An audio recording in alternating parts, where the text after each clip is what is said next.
want to start with the scripture in the book of Genesis. And I want to talk about the blessing that's on Israel and the conflict of all the nations of the world trying to do something about it. And they are so blind they can't tell that they're boxing with God. So I want to show you a couple things. One is in Genesis chapter 12, and it starts at verse 2. He tells Abraham, I will make a great nation of you, and I will bless you and make your name great.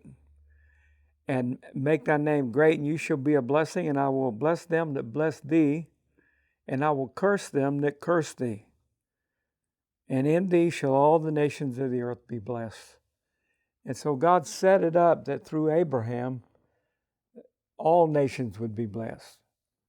And because of that, the stuff that we're seeing, it's the ignorance, the scripture says, if our gospel be hid, it's hid to them who are lost, and in whom God of this world has blinded the minds of them that believe not. Well, it's kind of the same way with the covenant that God had with Abraham.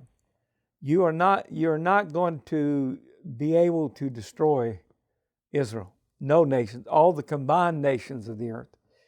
And even though we are allies, we're allies with them, and they have other allies in the region, if they all leave, they're not going to take away the blessing that God put on Abraham, because it's for a time, it's for a season.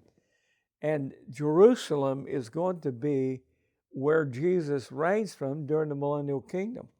So it's not going anywhere. And the deal is, though, as I've been studying Ezekiel 38 and 39, which I'll read a little bit of that for you, it's called the Gog and Magog War.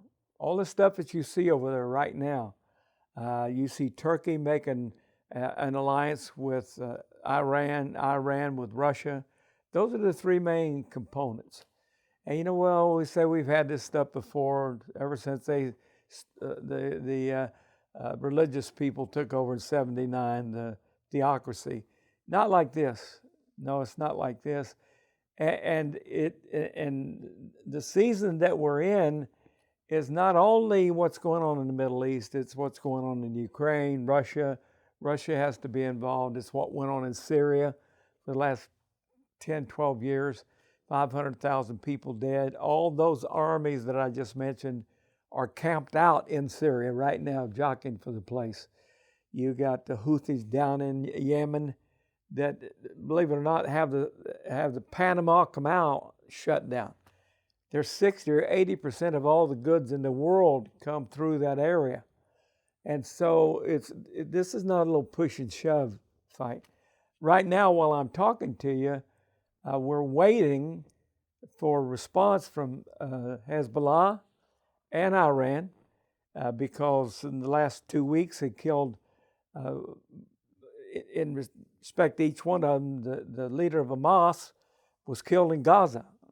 And the leader of Hezbollah was killed in Yemen, not in Yemen, in Beirut.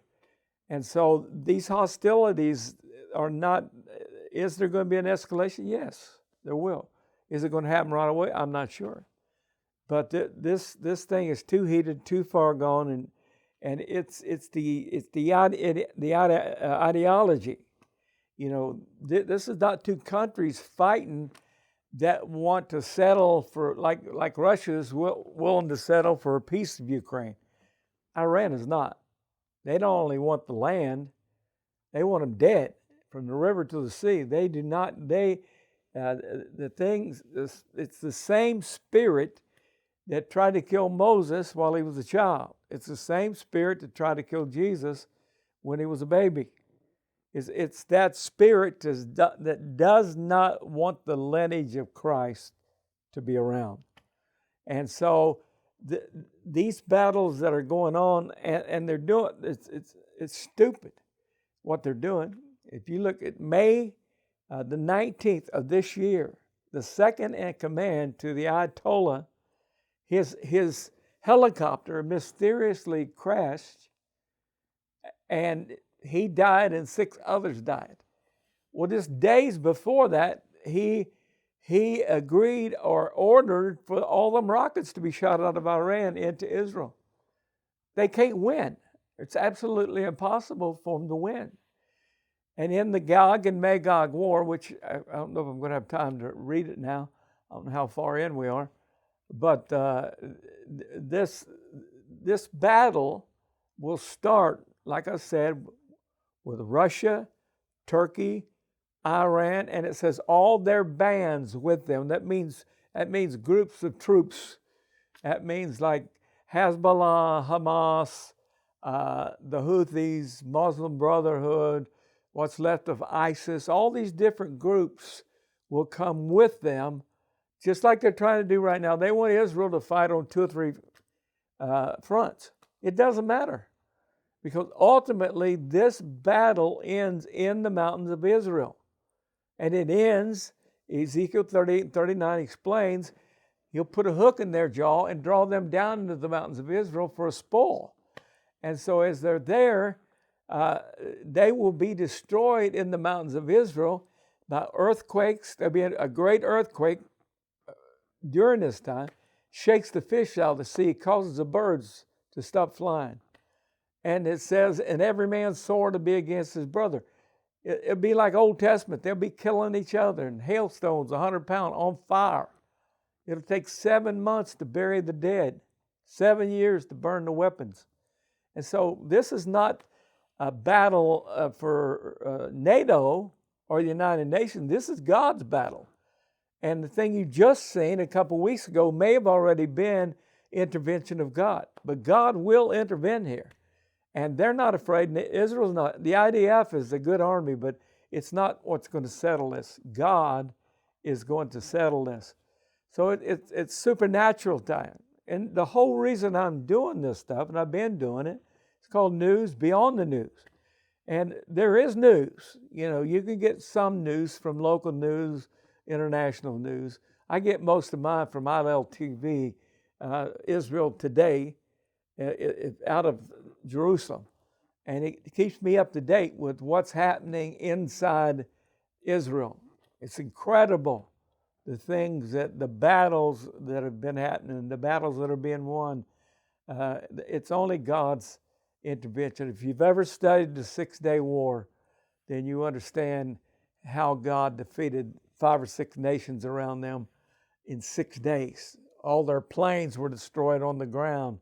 All their tanks were destroyed on the ground. They began to surrender. I'm talking about Egypt and Syria and I think Lebanon. Several of them was in it. And they laid their weapons down because they could not defeat Israel, because you can't fight God. You know, Sennacherib, the great king, thought he was going to come down and overwhelm Israel, Jerusalem. He brought 185,000 soldiers with him and taunted the king, told him what he was going to do. That night they camped out. 185,000 men died in their sleep. So the world is not messing with whose army's the greatest. I've got a list of all the armies of the world, all the planes they have, all the tanks they have, all the ships that they have, all the carriers they have.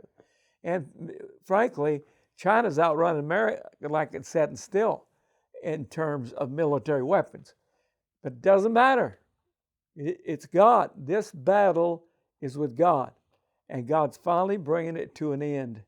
And so I urge you, I'm telling this stuff so people might take a hint. Jesus told them back then, said, you look at the weather and you can discern if it's going to rain. Red skies at night, sailor's delight, all that. But you can't even tell the signs of the Son of Man. They couldn't tell he was standing right there. And when you look at the world and can't tell that this is not average or normal, our politics cannot save us. They're trying to take away the Supreme Court. It cannot save us. Only one thing can save us. Blessed is the nation whose God is the Lord.